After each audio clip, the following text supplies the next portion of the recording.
विशाल शर्मा। बात करेंगे चूरू के, जहां सरदार शहर में एक ऐसा परिवार है जिसकी हालत देखकर आपकी रूह कांप जाएगी, जहां पर एक ही परिवार के दो युवा भाइयों की जिंदगी जंजीरों में कैद है। दरअसल दोनों भाइयों की दिमागी हालत ठीक नहीं है, इसलिए किसी भी अनहोनी से बचने के लिए दोनों भाइयों को लोगों ने जंजीर से बांधकर रखा हुआ है।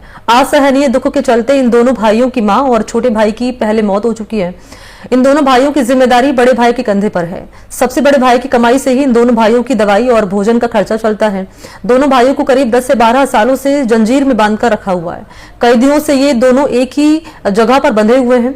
लोटसर गांव में रहने वाले तुलसाराम के परिवार की मदद ग्रामीण तो करते हैं, लेकिन ग्रामीणों की मदद काफी नहीं है।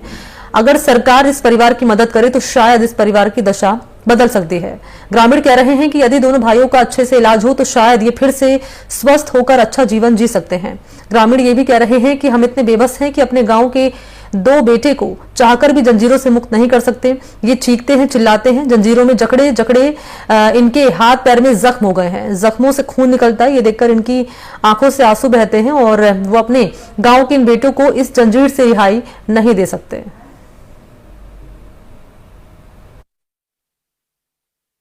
अभी मेरी मौजूदगी है चूरू जिले के सरदार शहर तहसील से 40 किलोमीटर दूर गांव लोटसर में, और यहाँ का तापमान है 45 डिग्री। अधिकारी हैं वो शायद एसी में बैठे होंगे और नेता है वो चुनावी सभा कर रहे होंगे या फिर चुनावी रणनीति बना रहे होंगे। लेकिन मैं इस समय खड़ा हूँ लोटसर गांव के तुलसाराम के घर पर।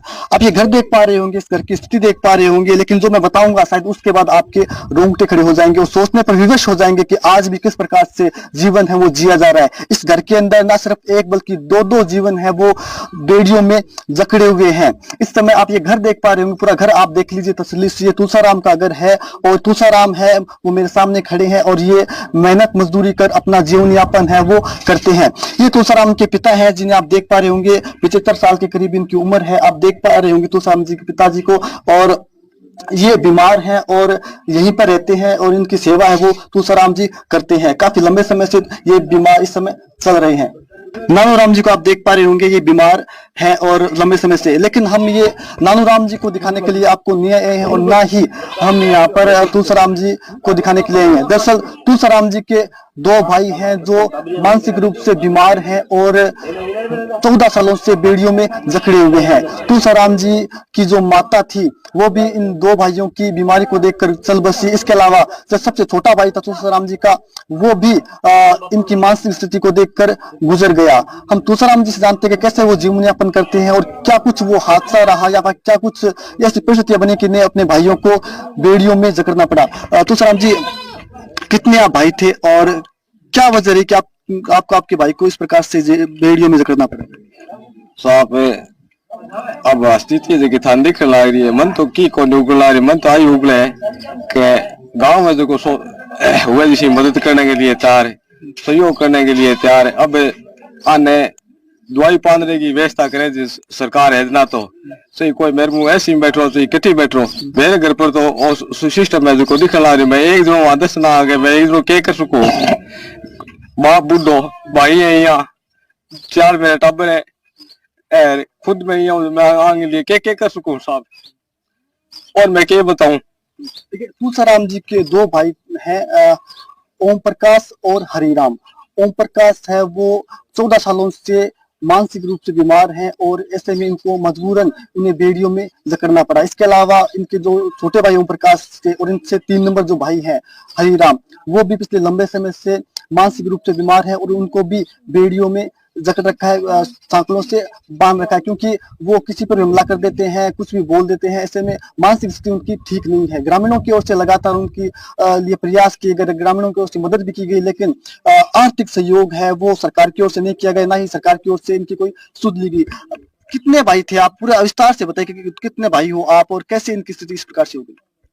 साहब बड़ा ही बड़ा भाई मैं तुलसीराम, और मेरे से छोटा भाई है ओम प्रकाश, और 20 से छोटा भाई हरिराम, 20 से छोटा भाई ना मदन ना वो भी अन देख के एक्सपायर हो गयो। बिंग बाद में अन देख के माँ भी एक्सपायर होगी, और बाप है जो साप बच्चे पड़े है, भाई एक जनो रह गयो भाई, 4 मेरे बच्चा है और 2 भाई रह गया। बेघर में 10 सदस्य मैं एक सदस्य हूँ। अन मैं टाइम पर खटू, चाय ला दूं, खटू पानी ला दूं, खटू रोटी ला दूं, मैं क्या कर सकूं। कोई लाइट की व्यवस्था नहीं, कोई और व्यवस्था नहीं, की व्यवस्था कोई नहीं।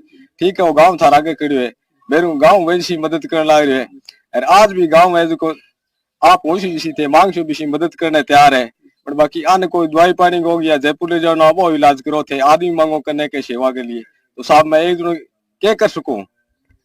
देखिए तुलसाराम के आंसू वो रुकते नहीं है, वो इसी प्रकार से बहते रहते हैं सरकारी मदद की आस में। ये हमें भी उम्मीद है कि जिला कलेक्टर पुष्पा सत्यानी चूरू जिले की जो है वो काफी धीर गंभीर है और निश्चित रूप से इस खबर को देखने के बाद वो भी चेतेगी और इनकी सुध लेगी, इस परिवार की सुध लेगी। इस परिवार को सरकारी मदद की बेहद आवश्यकता है। यदि इन दोनों भाइयों को इलाज मिल सके तो निश्चित रूप से शायद इनकी स्थिति को सुधर सके। पहले मैं आपको एक मिला दूंगा, आपको ये ओम प्रकाश है, इसे घर देख लीजिए, छोटा सा घर है और ये ओम प्रकाश इसके अंदर वीडियो में जकड़े हुए हैं। मैं साथी कैमरामैन को कहूंगा कि वो आएंगे और दिखाएंगे। ये ओम प्रकाश है, वो इसी प्रकार से सर्दी हो, गर्मी हो, बरसात हो, कुछ भी हो, इसी प्रकार से यहाँ पर बंदर में यहाँ पे खड़ा भी नहीं पा रहा है। पर इतनी भयंकर बदबू है वो यहाँ पर इस समय आ रही है।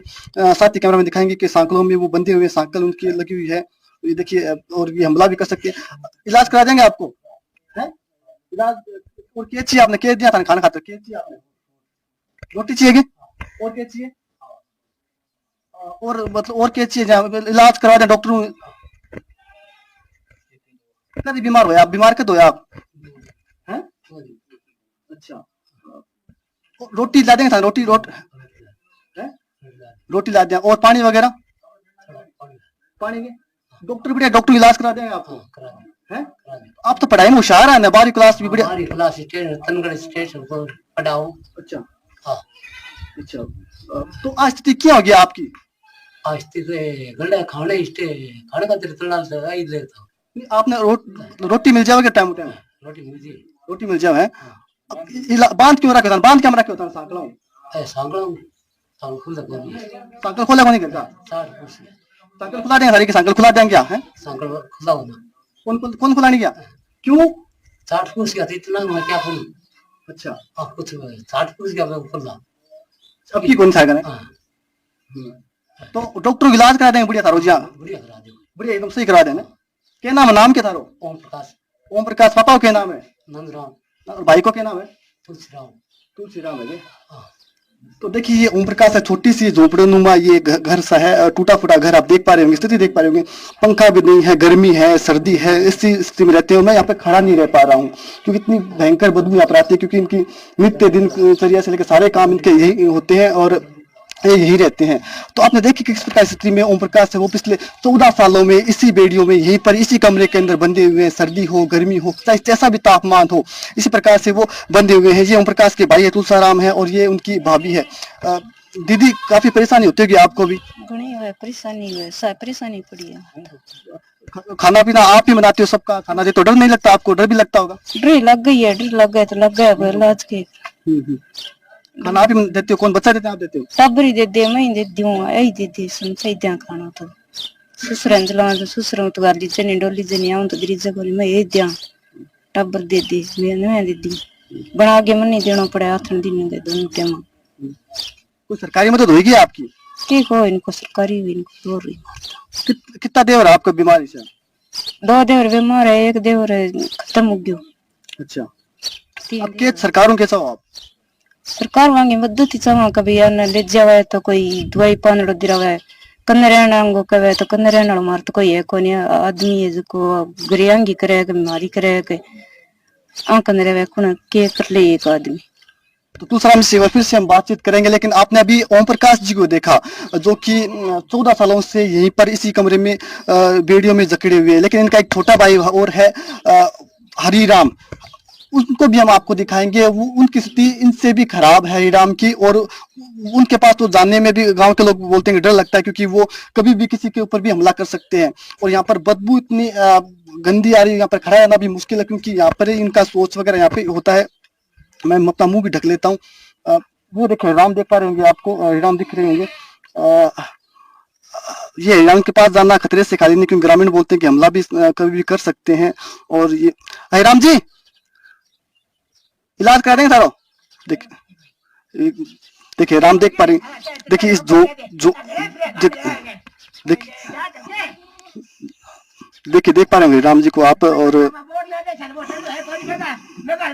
तो छोटी सी झोपड़ी में आप देख पा रहे होंगे, यहाँ पे खड़ा रहना भी मेरा बहुत मुश्किल है क्योंकि सोच वगैरह यहीं पे ये करते हैं और काफी गंदी बदबू आप देख पा रहे हैं कि झोपड़ा ये देख पा रहे होंगे कि यहाँ ये रह रहे हैं और काफी गरीबी के अंदर ये परिवार है वो जी रहा है और ना ही इसी प्रकार से ये अब मारे के भाई क्यों दादी भाई बोला है छोरा बोला ना क्या करे भाई क्यों दादी इसी प्रकार से आवाज सुन पा रहे हैं, बोल रहे हैं।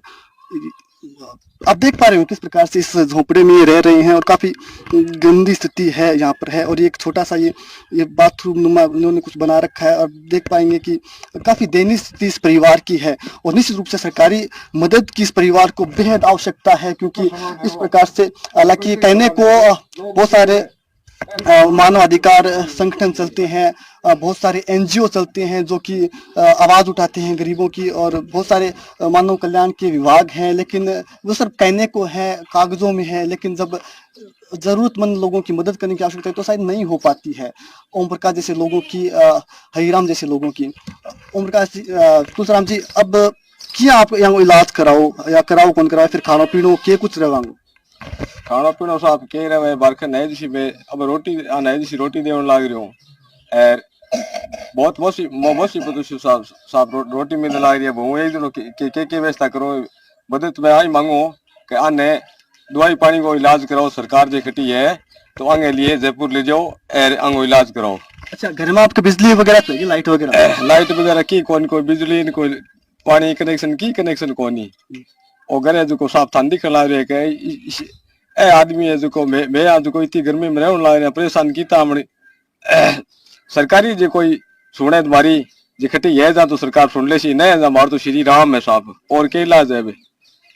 अंतिम सहारा इनको राम का ही है क्योंकि सरकार है वो इनकी सुध नहीं ले रही है। इन्हें यकीन है कि अब शायद हमारी खबर चलने के बाद शायद सरकार इनकी सुध ले ले, शायद सरकार जग जाए, जो नींद में सो रही है सरकार यहाँ पहुंचे इनको शायद मदद कर दे। और हमें भी पूरी उम्मीद है कि प्रशासन है वो इनकी सुध लेगा और निश्चित रूप से एक बार फिर से तुलसीराम के परिवार में खुशियां लौटेगी। बेटा क्या नाम आपका? माया। माया, आप पढ़ते हो? अच्छा, कौन सी क्लास में? 5। चाचा वगैरह खाना वाना देने जाते हो आप? नहीं जाते, डर लगता है? अच्छा, देखिए बच्चे हैं ये परिवार के। एक बात तुलसीराम ही है जो इस पूरे परिवार का लालन पालन पोषण कर रहा है मेहनत मजदूरी करके। और स्थिति देखी घर की, आपने घर देखा पूरा किस प्रकार से, किस घर में किस स्थिति में ये रह रहे हैं। निश्चित रूप से सरकारी मदद की आवश्यकता है और सरकारी यदि मदद मिलती है तो जो व्यक्ति हैं तुलसीराम और ओम प्रकाश, दो बेड़ियों में जकड़े हुए हैं, तो इनकी बेड़ियां भी शायद खुल सकती है। यदि इनका इलाज हो तो इनका इलाज होने के बाद ये संभवतः स्वस्थ होकर घर भी लौट सकते हैं और उनके परिवार में खुशियां लौट सकती है। हम ग्रामीणों से भी बातचीत करेंगे और ग्रामीणों से भी आपको मिलवाएंगे, कोशिश करेंगे कि ग्रामीण क्या बोल रहे हैं।